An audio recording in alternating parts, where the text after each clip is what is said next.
Donc la possibilité d'imprimer et d'afficher du WMS. Donc là, en l'occurrence, le service WMS est présent dans mon application. Donc, je ne sais pas si vous l'avez vu, là, c'est les petits pictogrammes. Alors, ouais, peut-être une petite digression sur ce sujet. Le service WMS qui a été ajouté ici, il provient d'un serveur.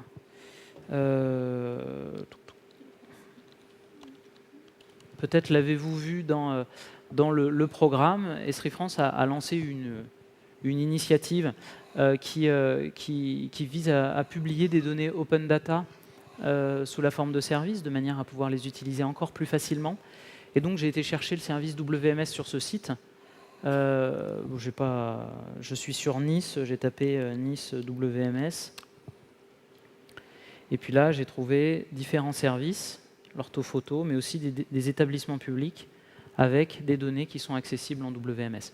Donc, j'ai référencé ce service WMS dans ma cartographie, côté administration. Et puis ensuite, eh bien, il devient disponible pour les utilisateurs. Et puis, avec la possibilité d'imprimer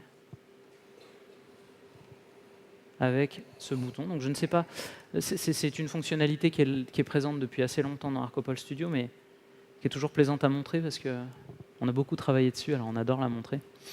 Et qui permet d'utiliser des gabarits de rapport qui ont été créés avec ArcMap. Ça a été montré ce matin en plénière par monsieur Guillaume Malater de Tourcoing. Et donc, cette fonctionnalité, elle permet de choisir l'étendue que l'on souhaite imprimer et puis générer un aperçu avant impression. Et puis, ensuite, de paramétrer le titre de la carte que l'on souhaite imprimer et puis tout le contexte de carte tel qu'on le souhaite. Voilà, ici, je peux saisir mon titre.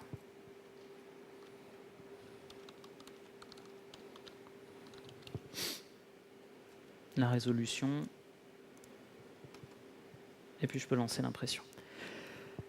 Voilà donc la nouveauté dans cette partie-là, c'est l'exploitation de flux WMS. Je ne sais pas si entre vous, c'est déjà des choses que vous faites avec ArcGIS Desktop. C'est aussi possible de le faire avec le client Arcopol Studio.